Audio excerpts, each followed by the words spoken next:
These days, whenever you try to get into a new game, it seems like there's always too many hurdles that you have to cross just to enjoy the game itself. Whether it's bad tutorial design, a UI that's hard to navigate, or just the sheer complexity of the game, will usually scare off new players. Now there's a few concepts that will make or break a player's introduction to the game, and let's first start with readability. I'm obviously not talking about reading in the literal sense. A game's readability is where the player can easily identify their goals and their obstacles at a simple glance. Let's take a game like Rainbow Six Siege for example, one of the easiest games to get into, and easily one of my favorite games of all time, where I can sink 300 hours into the game and still suck ass. In Six Siege, the main goal of the game is always shoved right in the player's face, via in-game text and of course a specific voice prompt for every phase of the game. Whenever prep phase is ending, a voice will notify you when the time is almost over, and finally, when the time is finally over, they'll say, "We've located a bomb.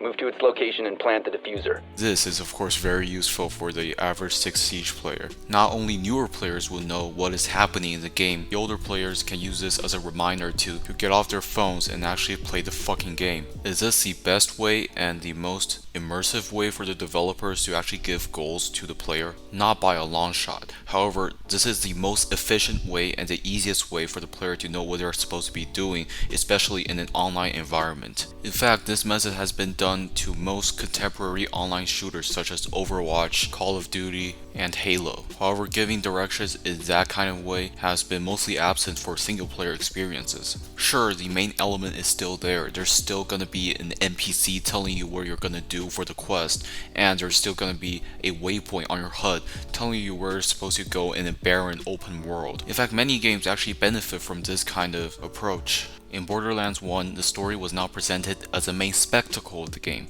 When you get a quest in Borderlands 1, you can learn about the story behind the quest, but rather than delivering it through an unskippable dialogue scene like in the sequels, the story is delivered almost entirely by flavor text, meaning that the player can experience the main appeal of the game, which is the gameplay itself, the looting and the shooting.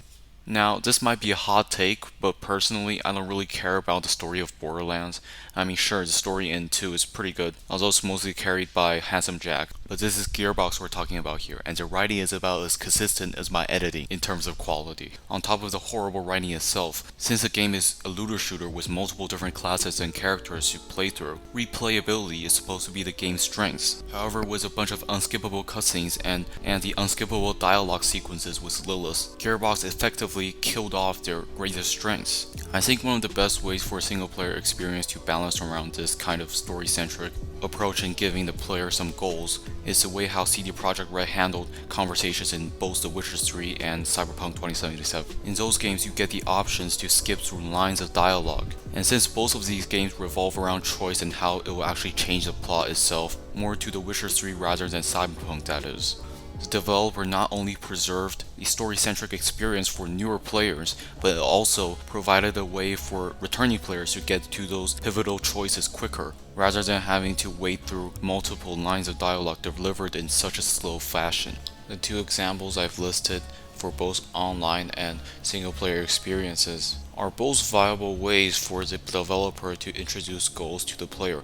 However, most of the times these ways aren't interchangeable for games. For example, the way of talking to an NPC and getting the objective from the NPC that are seen in most open world games such as Cyberpunk and Skyrim won't actually apply well to Rainbow Six Siege as a whole. Since Rainbow Six Siege is probably the slowest competitive tactical shooter out there, the devs have to make sure that the player is engaged throughout the duration of the game, which of course means that the objective will be given directly through the player without any middlemen in the way. If the developers did a good job for the objective system and mission system of the game, then they have already achieved half of what it takes for the game to be approachable enough. And of course, there's going to be tutorials, however, I'll talk about that in the next video. Yes, this is going to be a two-parter video, because the tutorial video is actually much longer than the objectives video that I've just finished now. I know that this video will probably be a lot shorter than my usual videos, and I don't care. It's mainly because I've been lacking a lot of motivation to do this kind of stuff, and so that's that. you'll probably see more long form content in the future, in the near future, that is. You won't have much of a wait this time. So anyways, like the video if you liked. Please subscribe if you're interested in this kind of content and probably long form content in the near future, and I'll see you next time.